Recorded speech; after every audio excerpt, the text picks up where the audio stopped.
And that's why I'm so committed on what I call an opportunity economy. I think you'd be a Can great Mission Control get us president. Howard Stern's salary, by the way, I think please? you're compassionate. I think you've had all the life experience. Our current economy I has love no your opportunity, by the way. experience as a prosecutor, and I want to thank you because I know I'm getting the high sign.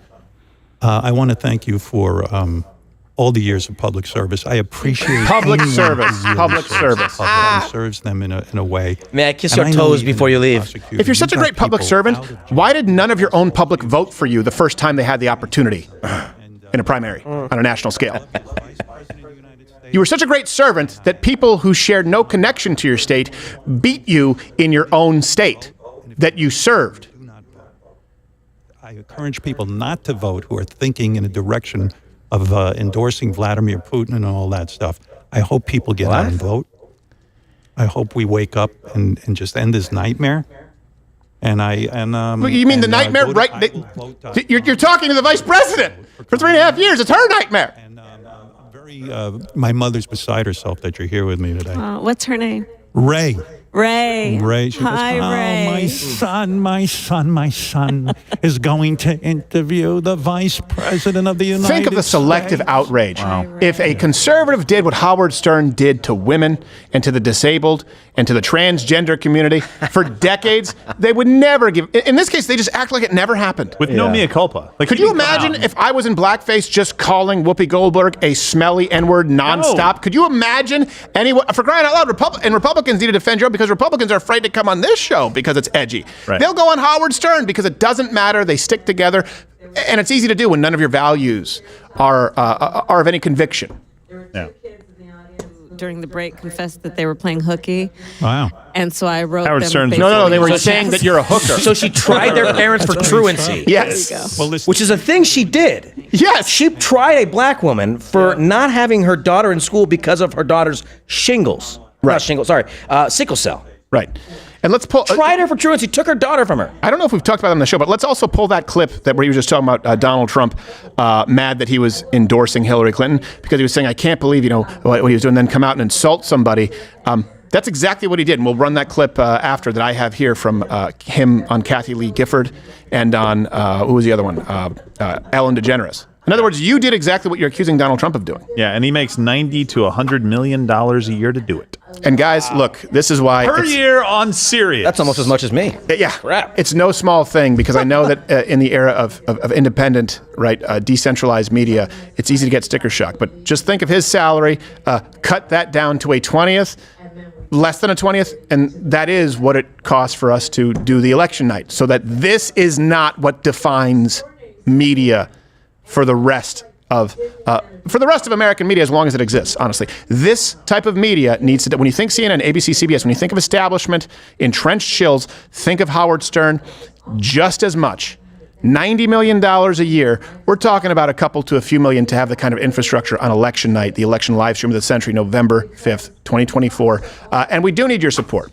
No one here is making the kind of, by the way, larger viewer and listenership overall, but not the kind of money that is given to the Howard Sterns of the world who play ball. So please do consider, click that button if you're watching on Rumble to join up. Not only do you get a show every single day, weekdays at 10 a.m.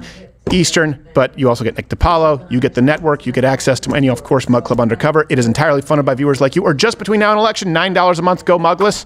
That support goes a long way, too. November 5th, 2024. There's no reason to tune in anywhere else. Let's listen to them wrap it up. They were supposed to wrap it up, but they're still talking. And then we'll play some of the clip highlights as we continue.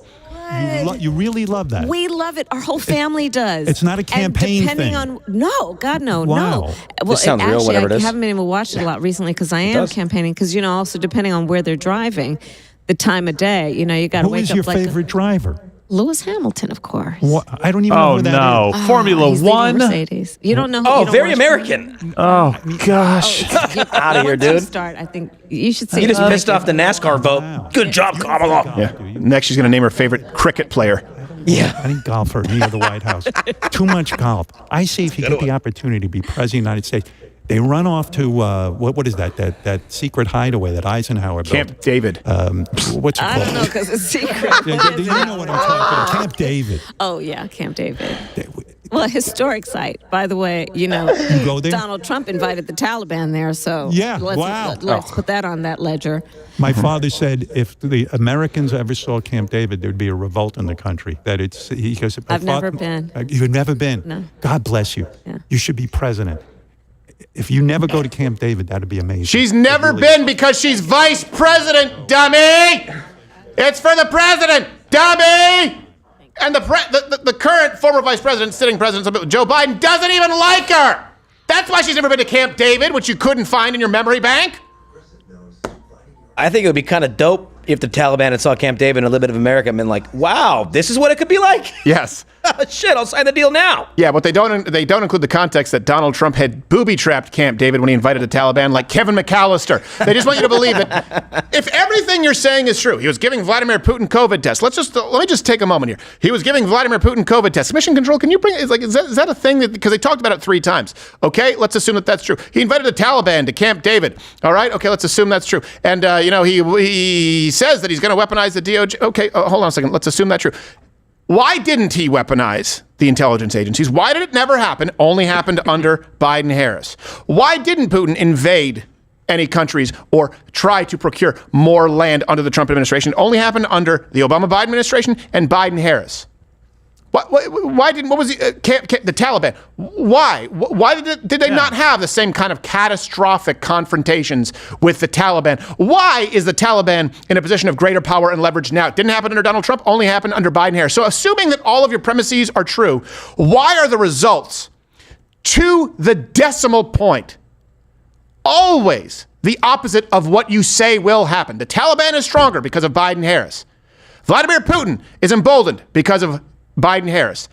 And the DOJ and our 3-letter agencies have all been weaponized because of Biden-Harris. Let's assume the premise that you present is true. Then why are you the one solely responsible for the results? If Donald Trump was the one who killed border security and Donald Trump wants to run on border security, so he killed your bill, why is it that only you quadrupled the illegal border crossings? Why is it that only you were the one who single-handedly increased fentanyl distribution in the United States? Why is it that only you exponentially increased sex trafficking, which depending on the day you say is a thing or maybe isn't a thing? Why, if Donald Trump wants to censor political opposition, why is it only you and your administration who had a department of misinformation and is now campaigning on reopening some variation therein? Why is it only you, if we assume that all the bullshit premises you claim are true even happen to be true? Why are the results always, without exception, leaning in one direction? Can anyone answer me that? Can anyone answer me the question that if Donald Trump invited the Taliban to Camp David because he was so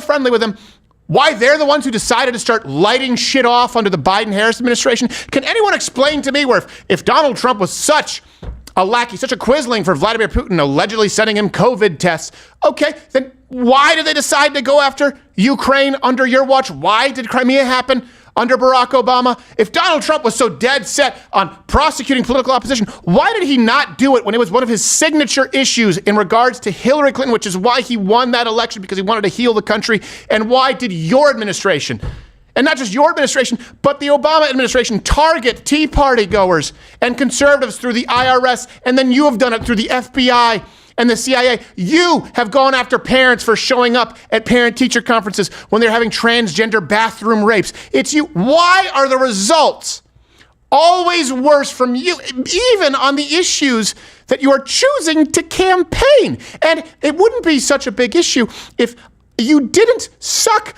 on all of the other campaign issues also. Can anyone answer me this?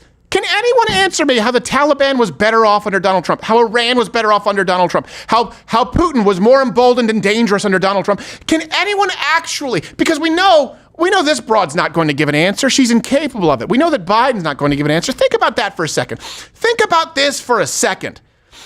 You don't like Donald Trump. I got it. Okay. You think he's bombastic? Sure.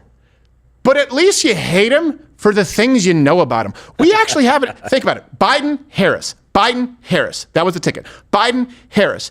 Joe Biden is not able to put together a plan or articulate it because he is suffering from some type of neurodegenerative disease. He's not capable of answering questions or outlining a plan. Kamala Harris isn't capable of doing it because she refuses to do so. Have you ever had an administration that cannot, and I mean is physically and mentally not capable of answering any issue as it relates to policy? Biden, Harris. Name me anyone less capable or less interested in answering questions on actual political issues as a matter of policy and as a matter of proposed legislation. You cannot. Let's go back through it. Okay, you got Clinton Gore. All right, Clinton Gore, at least you may not like him, but Bill Clinton was able to actually articulate his policies, and Al Gore claimed he invented the internet and made a bunch of money off of inconvenient truth. Bush Cheney. You may not like George Bush, although I think that he was more articulate than Kamala Harris. But you certainly know that Dick Cheney was able to articulate what his plans were. You just didn't like them until now when you like them. Okay, Donald Trump, Mike Pence. Well, you obviously hate Donald Trump because he was able to articulate and implement so many of his plans. That's why you call him some kind of a dictator. We have to go back to... Do we have to go back to Bush Sr.? We have to go back to Quayle? Well, hold on a second. No one actually believed that George H.W. Bush was a moron. He was able to articulate policies. Again, you didn't like them. Reagan? And Bush Sr.? Biden, Harris. Has there ever been an administration more fundamentally incapable of basic rational human thought at this point in their lives or the ability to articulate them? And that is not hyperbole. I say that without a hint of hyperbole. I can't name you any ticket that's even close. That's even close.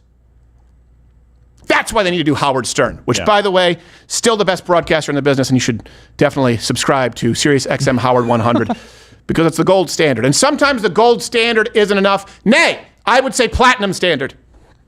He needs to make sure he keeps that $100 million contract. Yes. We need to make sure this man is paid. Otherwise, we don't know what he'll do. Yeah, if he runs out of Pert Plus, that hair might just fall down. Yes. Yeah. Yes. And then what am I supposed to scrub my ass with? Yeah, well, he also is... Make sure you use Pert Plus Kids because no tears. So technically that's more your wound weeping. Okay. Sorry. Oh, it stings. I just wanted to make sure I didn't mishear something. So we got a couple of the clips in that we didn't cover, but the husband V2. Just the top of it. I just want to make sure I'm not crazy.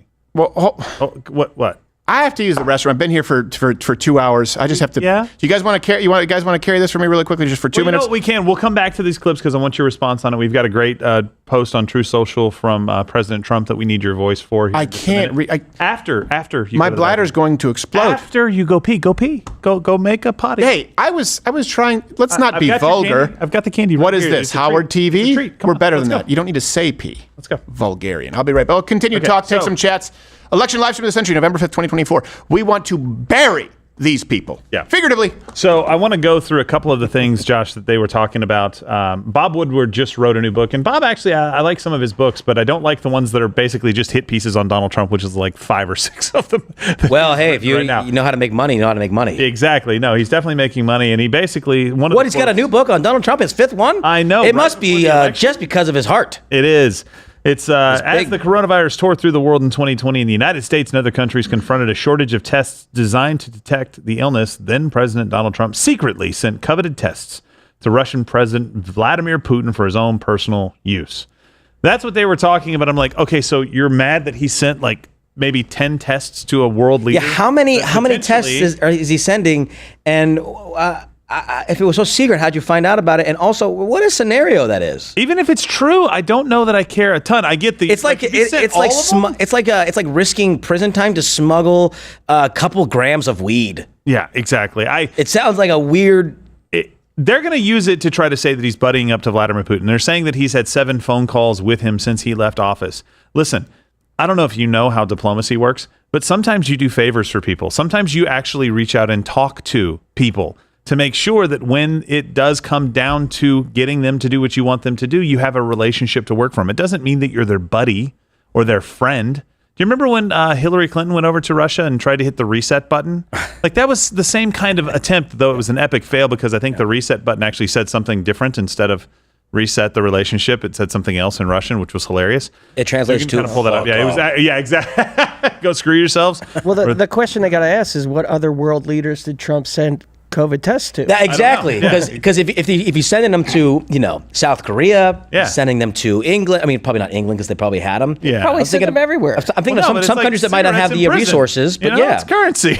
You're sending all over the place. You need a test, and you need a test, and you need a test. What if it's also like you said, a little not favors, but or quid? I don't want to say quid pro quo because that's a bad word nowadays. But what if it's like one of those things where he's like, hey, how about you don't start using the Chinese, what is it, the yuan or whatever? Yeah, right. Stop using it, and I'll send you 10 COVID kits. You just keep using the dollar for a couple more years. I just don't see a problem with something like that unless he sent like half of our reserves to Russia and be like, hey, that's a bad deal. Just for one guy, like 8 too. tests to Vladimir Putin. I'm not sure that I care. But here, a clip for you. By the way, however long I was gone, I was tinkling for 100% of the time. Well, that's not possible. Even on the way to back walk to the bathroom. Yeah, that's impressive. We got to clean the hallway again. I guess. The good thing is we have wet dry vax. But we have sectional carpeting, so we can remove it. Oh, that's true. I'll just go dry it up with my mouth. Okay.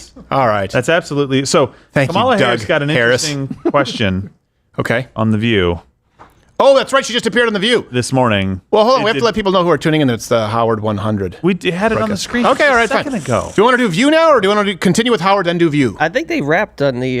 Don't we have clips from Howard? Yeah, we do. We have more clips. We should do the Howard clips. And then we'll go to The View. Okay, fine. I'm not mad. I'm just fine. No, fine. He's like, then we'll go to The View. Why would we go to The View and then we have to wrap up Howard? Well, let's wrap up. He's Howard. earned that much. He's the broadcaster of our generation, Gerald. He's not. The king of all media. Let's go to the He's husband. the king of all media. The husband V2 because I Have heard some this respect. live and we can cut it short like once. Okay, yeah. Because I heard this thing live and I brain fart. I just want to make sure I hear this correctly. All right.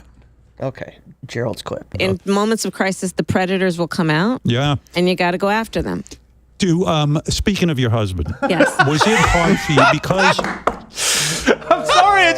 I know you're right. Yeah, you're right. Speaking of your husband. Speaking of your husband. What in the world? So let's just recap. So in the there's more. Throughout this interview, he praised our intelligence agencies, the Cheneys, Taylor Swift. I mean, it's nonstop. This is the establishment. The establishment doesn't always look how you think it's going to look. It doesn't just look like McCain. It looks like the Howard Sterns of the world. It looks like the Joe Scarboroughs. It looks like the Kamala Harrises. It looks like the Faucis. It can take many shapes. It's like It Follows. Let's. What's the next clip? So we can actually go in order here. So Walz Biden, I think, is the next one in the line. So clip. I have a Darkest Skies one. I don't know. Okay, yeah, do that one. I saw that one. Oh, okay. Okay, Darkest Skies. we're in for the darkest I know. skies on the planet? Like the sun's literally going to go out. This is how I feel. Mm-hmm. And God bless you for doing this, because I'm really afraid that good people, bright people, are discouraged from going into public service now. They're like, I don't need it. I don't want to be threatened. I don't want to be told that I'm for science and I'm an idiot. It's the whole thing is crazy. With all the pressure on you, is there you can't go to a therapist, can you, and say, "Hey, I want to unload a little bit This here." is my form of therapy right now. With me? Howard. No, but seriously. Yeah, we can tell. Because there's still that one taboo in politics. If you go to a therapist, you're weak and you're probably insane. And to me, You used to be having going sex to a with kids, therapist means but you're we've blown the lid sane. off that one. Like So you're trying to work on yourself. here, let me I come back. only He wish says Donald dark would go. skies. So dark skies. He also says, let's wake up from this the current nightmare. I don't know if you know who's in office, Howard, broadcasting credentials, notwithstanding, because he's the best. He's the best there is, the best there was, the best there ever will be. We all agree on that. The darkest skies right now. And then he talks about public service. Hold on a second. He says, as opposed to these billionaires, public service, wouldn't that mean, okay, you are paying the public back, you are serving the public back because you have benefited from them, because you live in a country that the idea behind public service is you live in a country so great that it's a way to give back. Okay. Wouldn't that be more true of the man who made billions of dollars, if you want to argue hundreds of millions of dollars, and decided to go into public office, bring his experience, business acumen with him, his skill set to serve the public, and not even take the salary for himself? Wouldn't that be a stronger example of public service, of paying the public back, as opposed to clerking for a few years, blowing a mayor, and then suckling at the public teat for the rest of your career? At what point, when you have made far, far more, and by that I mean all of your dollars in your adult life, at the cost of the taxpayer, at what point does that cease to be public service and public exploitation? Public service would mean serving, and that would mean being a servant, which would mean free of charge, or paying back because you benefited as a thank you. That applies in no way to career politicians like Kamala Harris and Joe Biden. It can't. They require your resources, your money that are taken from you by force. They require it to remain gainfully employed. Donald Trump, like him or hate him, decided to forego that. I will never use the term public servant ever again, and certainly not for a career politician. It's the biggest lie, and it's just like teachers are the real heroes. Are they really? There's some good teachers, but collectively during COVID, when they didn't want to go back for 2 years and irreparably damaged our children in public schools through locking them down and record mental health disorders for young people, depression, substance abuse. Really? Are teachers the real heroes? Hold on a second. You're not getting a salary? Really? You're the public servants? So you're doing it pro bono? Oh, no, wait. It's the only salary you've made your entire adult life. People want to say that teachers are the real heroes when they just don't like spending time with their kids. Yes. Oh my God, how do you do it? You a whole classroom full of kids. I want to shoot myself every night. I drink wine at noon. I had fruit for dinner. Check my Pinterest. All right, so we've got another one on Walls and I guess Biden. Oh my gosh. Here we go. This guy, Tim Walz, I don't know how you, I'm really, maybe one day you'll write about this, like picking a vice president. Yeah. I mean, here you are running for president. Yeah. As a vice president.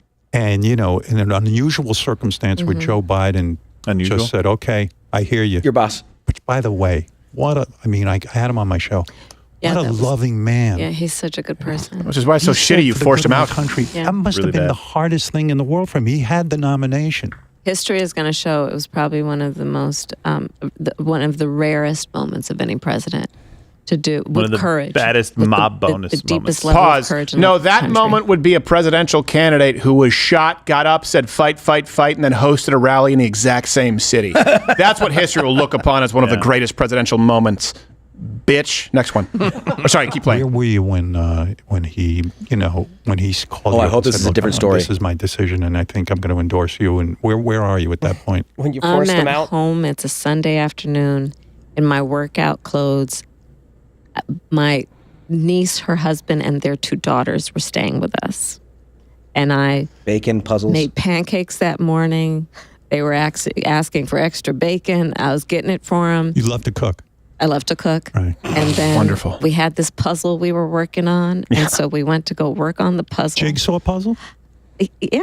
You're into that, huh? Oh, yeah. I love puzzles, especially with kids. If he would have said crossword puzzle, she would have said, we were working on the puzzle, and the phone rings, and it's Joe. And so I got up to take the call, and then life changed. Wow. Yeah. What a call. How long did you talk? We talked a couple of times that day and that morning. I'd say probably for like half an hour. The first thing I asked him, to be honest with you, is, are you sure? I felt bad for him because, you know what? He did a damn good job. Yeah, he did. Took over And in he's still chaos. doing a great job. Yeah. He's not done. He's I not know. done. I know. Well, we got to He's a fix what the terrific guy. situation we're in. Yeah. Until you hip check him out of the way in your athleisure. You know what? I know she's trying to. One, we all know that this was a hit job, right? This was a hit job on Joe Biden. There is no Joe Biden was being a good guy. And oh, golly gee, I was shocked when he called me and I was making breakfast. You know what Donald Trump would have said in the same situation? Yeah, I got a phone call. We had a conversation and now I'm running for president. He would move on with his agenda. She's like, I had people over and I was cooking breakfast and pancakes and bacon. She's trying to identify with, no. You're I not had identifying with family paper. over. Yes. I care about my family. They stay with me. We're close. I I'm cook. just like you. I cook. We make pancakes. Yeah. Americans eat that. Bacon, some of you do. Some of you don't. I'm a regular person. We make a puzzle. Yes. Sure, whatever puzzle you fucking want. We'll do it. I Yeah. grew up in the hood. I think it's fine. And I grew Just like up Tim Walz. in nice areas at the complete other end of the country than Tim Walz, but he reminds me of the people. Tim Walz reminds you of the people from the hood? From Oakland. He wouldn't have lasted 5 minutes in the hood. He's the kind of guy that gets beat up and left for dead by the train tracks, lady. He's the kind of guy who fares poorly in the suburbs. That's true as well. Like, yes. to Tim, come on, you gotta harden up a little bit here. This is Fresno. It's like, I'll go talk to the horses, I guess. Yeah. I hear they have good stuff. All Anyway, the pretty horses. So we've got one more clip. I got 3 more. Oh, you've got 3 Howard more? Stern? I gotta see this. Yeah, 3 more. All right, we got 3 more clips. We have Liz been. Cheney on I wish it was 10. So now it's all legal because you all have, in clear conscience, subscribed to SiriusXM Howard 100, which was the right thing to do. Yes. Go ahead. Get your 9th free trial. Yes. Yes. And I tell you what, the thing is that the free trial is like crack, because once you see what it is that you're missing out on, boy, you become a member. The thing about Liz Cheney, let me just say, she's remarkable. She's smart. The remark she about her. is a dedicated public servant. She has shown extraordinary courage in this moment where there's such violent, divisive language that she would put And the herself kind of language out that got so a man publicly shot and at? say, I'm country before Almost party. twice? And, she and I don't agree on everything. No. But the fundamentals, we do agree on. But she's saying my one big issue is I believe in democracy and the people's right to vote. Yeah. So that's it. That's the decision. And she said, I don't care about particular issues right now. I need a country that's free, and I need this is the United States of America. If the lights go out here, it's going to be a darkness all over the world.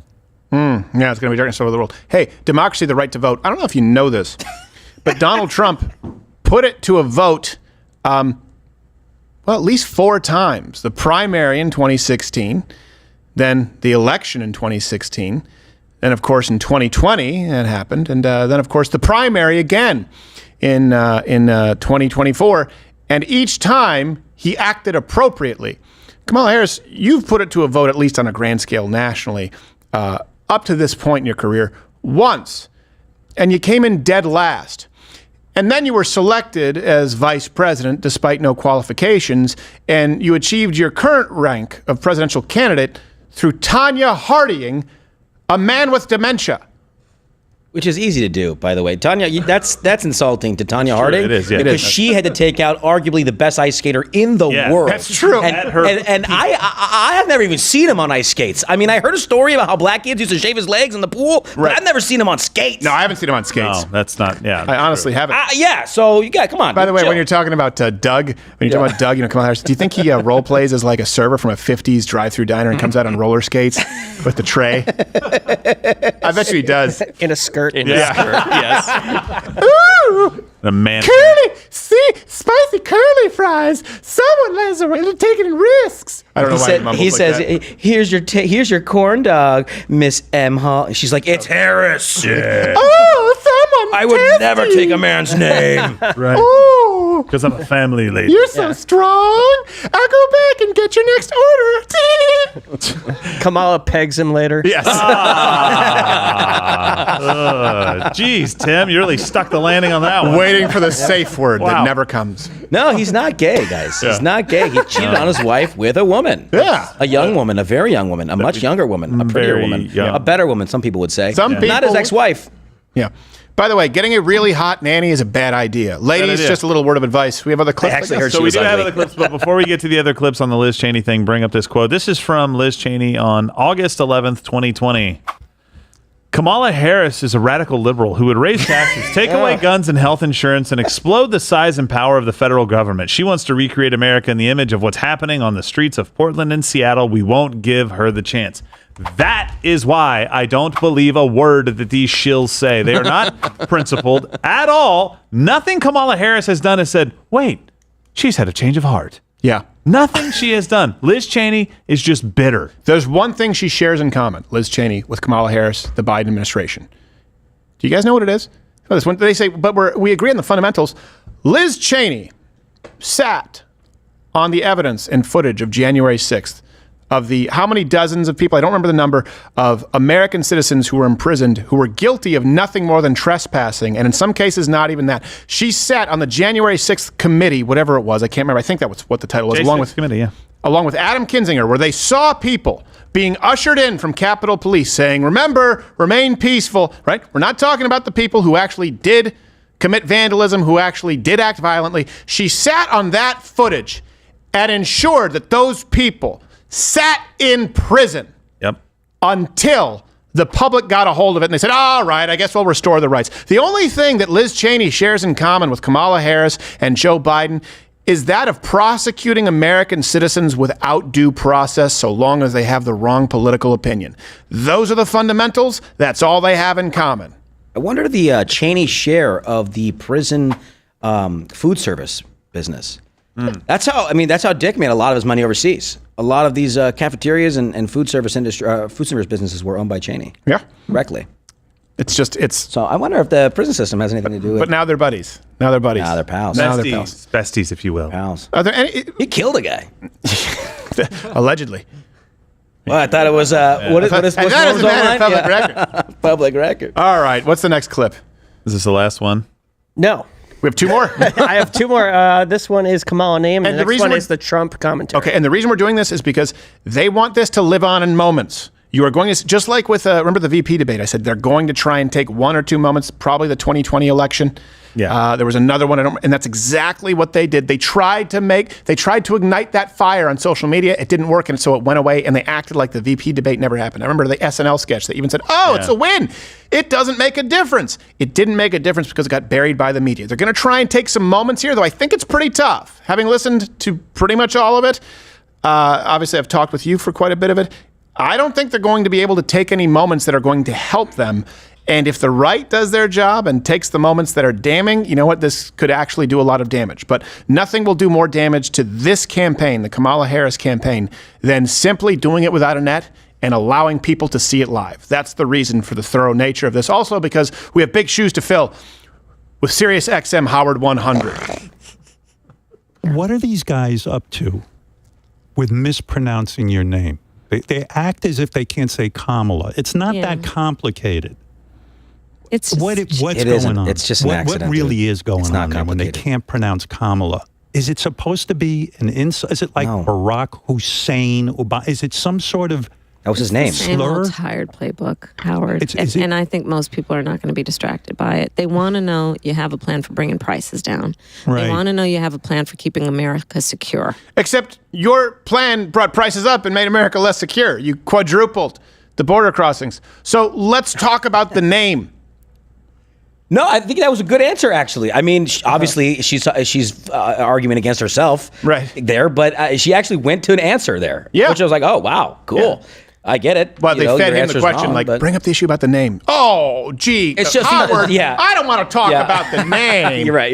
You're such a strong woman. I would imagine men are intimidated by, stop. Let's talk about policies. We're out of time. Good enough for me. Which one is it? But it's Kamala. It's Kamala, It's right? Kamala. And No, sometimes it's I not say Kamala.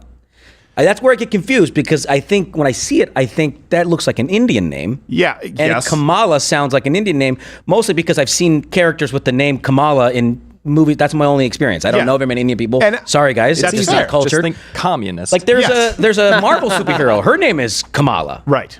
I think maybe it is Kamala. I don't know. I thought it was Kamala. And I mispronounce it sometimes. Kamala by the Khan, way. I think was her name or something like that. Yeah. But yes, You're fuck absolutely that. right. Dude. It's so silly to be like, what are they being racist on? No, dude. It's hard. Yeah. It is hard to get that right. Just like Firestone, Firestone. Yeah. It's Well, I a think hard you added thing to that. sometimes. I don't think a lot of people call you Firstin. I get it a lot. Really? Firstin, yeah. That's me a lot, mostly. like Indian people do Firstin. Firstin! Big Firstin. Swedish. Yeah, dude, all the time. They get the wrong Kamala, they'll call you Firstin. Well, how come she didn't correct anybody in 2020? Yeah, It and to be didn't fair, matter. I mispronounce it all the time, but that's because in saying her name, I throw up in my mouth a little. And you're trying to be. You do this. You even if you don't like the person you're about to talk about, you want to get their name right all the time. I try to. You try, And it's very hard That's a because BS often thing that he's saying. Often we'll follow stories that we only read the name, that you've never heard it out loud or a city, and you're going, I've read this about a dozen times, I've never heard it pronounced. Point is, it's irrelevant, but of course, we all know that he spoke with the campaign. There's no doubt about that. We know that these are the kinds of questions that are being fed to him, and so she can play it all coy. No, I don't care. Yes, you do. Let's grab the next clip, which is The last clip, and it's the Trump exchange. Howard talking about Trump. One second. We shouldn't. This isn't new. Talk shows do this. A lot of talk shows they feed the questions. Every late night show. It's normal. We shouldn't be surprised by it. No, it's not a surprising thing. But yeah, you're right. And of course, they select the show based on whether or not they'll play ball, Kamala Harris. Like, why do you You think know that she has firsthand. Yeah. Why do you think that Kamala Harris has chosen to do Howard Stern's show?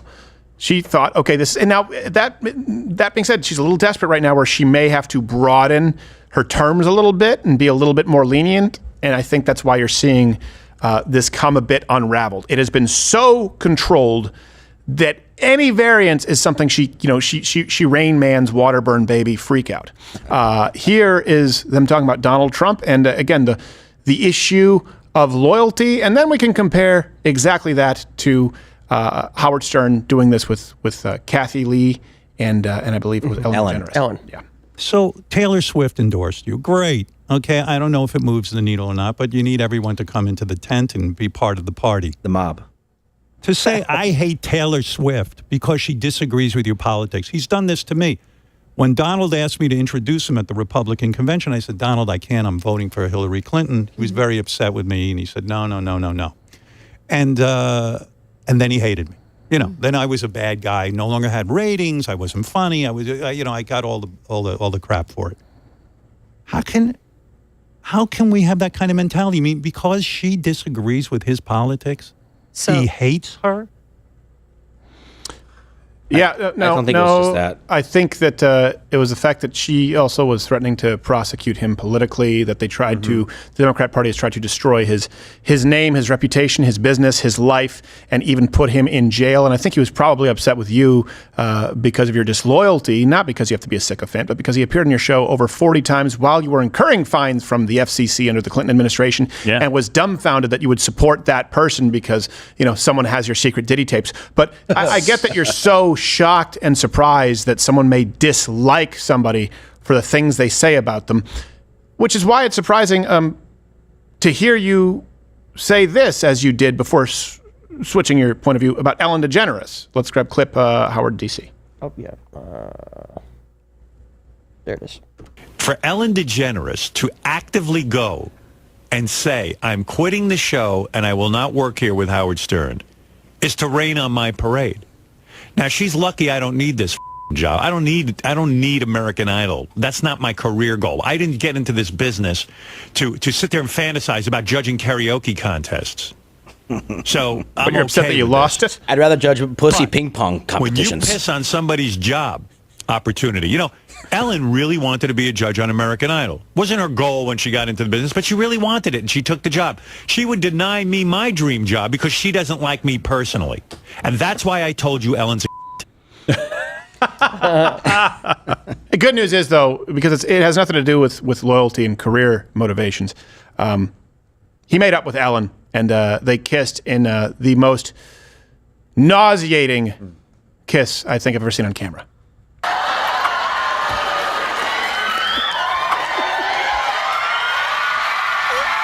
And that's how Chia Pets were born. And he did the same thing with Kathy Lee Gifford. We don't need to roll the clip. It's just, hey, maybe someone who didn't want to work with you because they didn't like you when you were already one of the richest men in showbiz, maybe that's not as consequential as endorsing the opposing political candidate who wants to jail, prosecute, and destroy your friend who supported your show more than 40 times. Maybe that's more understandable. Yeah. People just say this about Donald Trump. And by the way, this happens all the time. You know why he values it? Because it's really hard once you reach and Howard Stern knows this, it's really hard once you reach a certain level to know what people's motives are. And Donald Trump has had to deal with that his entire life. You guys say silver spoon, sure. But you know what? If people know that you were born into some degree of wealth, they're always after you for it. You don't know what their motivations are. And I think Donald Trump probably thought he had a friend in Howard Stern. And he realized then that he didn't. To act as though you don't understand it is, to me, is just disingenuous. It's like Stern thought that he was giving Trump a platform that Trump really needed at the time. Right. No. Yeah. He was like, well, he'd be nobody if it wasn't for me. Yeah, Donald Trump would be nobody if it wasn't for me. And he looks up. He just came on sees my the show. Trump Where name is he now? On a tower. I've got my name on buildings around the world, Howard. I'm doing fine. All right. That's the kind of the part to this that pisses me off a little bit is they don't understand loyalty at all. And it's not like they look at it and they go, oh, he demands loyalty. Like he's some kind of dictator who demands people be blindly loyal to him. And it's like, your point is exactly the point. It's like, no, people have been trying to take from him his entire life. Yeah. People have been looking up at him and saying, in some cases, rappers used to idolize Donald Trump billions, like, Trump billionaire, all the Donald Trump meme money, all that stuff absolutely filled in that culture. And then they started saying, well, that's actually a bad thing. Right. And Donald Trump has gotten here through ill-gotten gain. Instead of taking from him, instead of idolizing kind of his status in this, now people turn on him simply for having an opinion on what he thinks this country should look like. That is very much in line with what our founders thought and not so much with what the current administration and the previous administration him thought. So as I understand it, I think that's enough for the gold standard of broadcasting, That might Howard. be, yeah. Again, please take this opportunity to Well, if it's join not enough for you, you can join now. Yeah, you can join join Sirius Sirius XM, XM. the Sirius Army. Yes, join Sirius XM. Please forego your Mug Club membership, because what we are Don't doing with do Mug that. Club Undercover and the election night is nothing compared to what you have seen today. My eyes have been opened, and you know what? Actually, today's broadcast between Kamala Harris and Howard Stern has motivated me to do better.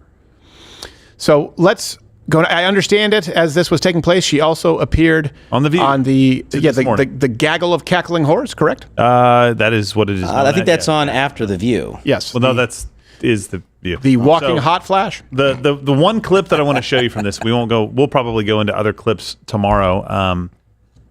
She's trying to distance herself a little bit from the Biden administration in some ways, but not in other ways. This is one of those moments that she had an opportunity, and think about all the things that she screwed up, an opportunity that she kind of missed.